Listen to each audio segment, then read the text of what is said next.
What's up, everybody? I'm sure by now most of you have heard or read up on or heard another Canes YouTuber talking about the press conference that happened yesterday with the new Miami defensive staff with T. Will and T. Rob and Coach Simpson, Coach Manny. Everybody, got to speak for a little bit to the press. And if you didn't see it or read up on it, I'll catch you up. The biggest takeaway I got from it, and a lot of other Canes fans I'm sure got from it, is that all these guys seem to be on the same page, which is playing that old school Miami style, not the bend but don't break style that we were trying to install the last couple of years. Which, listen, it works great for some teams. Um, Tampa Bay, the old Buccaneers teams playing that Tampa 2 defense, it was kind of a bit bend but don't break, so it does work for some teams. It doesn't work here at the University of Miami. Why? Because we recruit South Florida kids that get after the quarterback. Our goal, like Coach Simpson said, is to create negative plays, get upfield as quick as possible, use your speed, and cause TFLs, sacks, batted balls, forced fumbles. We want to get into that backfield and wreak havoc. That's Miami football, and that's what the fans have been clamoring for the last couple of years. It's been lacking ever since 2018 when Miami was at the sticks, or when Manny was at the sticks controlling the defense for Miami. So that press conference got me fired up. I don't know about you guys. Love what Coach T. Will had to say. I thought I was going to be most excited about what T. Rob had to say, but really, T. Will and Coach Simpson got me even more excited hearing what they had to say about what their plans are, developing their units, the guys that they're excited about. I'm particularly excited about Coach Simpson coaching Leonard Taylor over the next couple of years. Really stoked about that. But then that got me thinking, does this team need to have a certain record to be able to keep this coaching staff together so they don't fire Manny and blow the whole thing up? Because that's the last thing I want to see. The only thing about this situation with the new coaches is, yeah, we're all excited, but what if they come out flat? Or maybe not come out flat. I don't think that's going to be a problem, but they come stumbling out of the gate. It's a new coaching staff. They're learning some new things. And, maybe they go 8-4 or something, which a lot of people are predicting that. I think that would be a bit of a setback because you have 4 losses on that schedule. That's at least 1 or 2 losses. That's a bad loss that you shouldn't be losing. You shouldn't be losing to that team. So that makes me a little nervous. What if that happens? We stumble out of the gate and they just blow this whole thing up. This, I think, is a project that the fans, the university, they need to give Manny a little extra time. I think he has the right people in place. Will it show itself right away, year 1? Maybe. I hope so. I hope tackling improves. I hope preparation for big games improves. We'll see. I don't know. I just hope that people remember Butch Davis, it took him 5 or 6 years for him to really right that ship.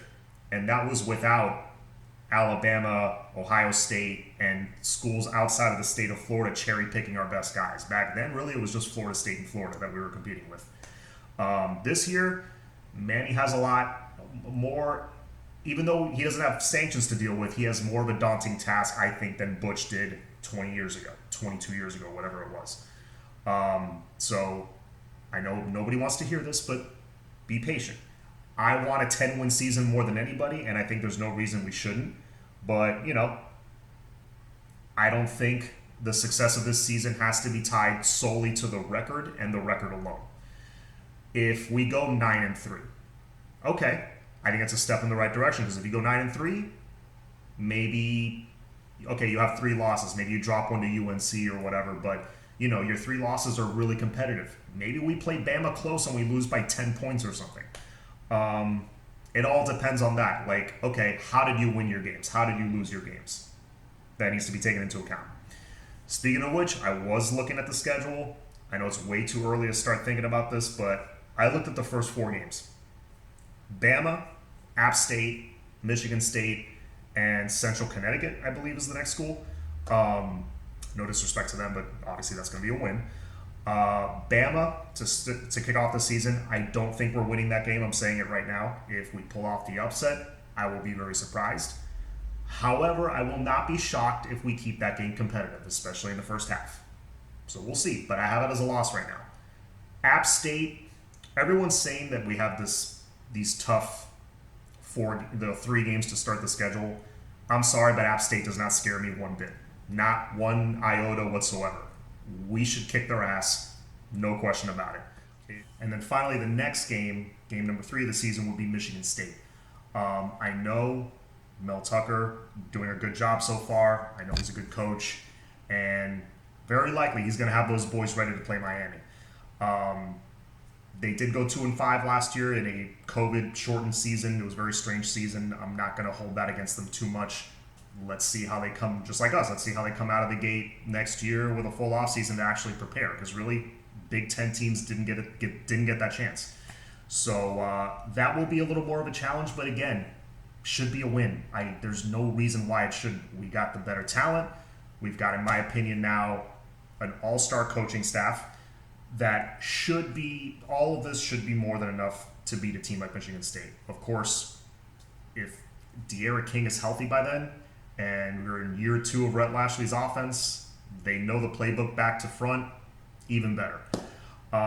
So that's kind of my take on the first few games. No reason we shouldn't start 3-1 or better. Let's see. Over the next couple weeks, I'm going to be going through the rest of the schedule in pieces. I'll go over the beginning of the ACC schedule, which will be Virginia, UNC, NC State, teams like that. And we'll see. We'll see how we stack up against them. I know this is a way too early prediction, but these are just my thoughts for now. And then obviously in March, we got spring practice coming up. So that's another thing to get excited about. I believe the start date is March 13th. And yeah, hopefully we'll have some good stuff to report. That's it for me. As always, all about the U. Go Canes.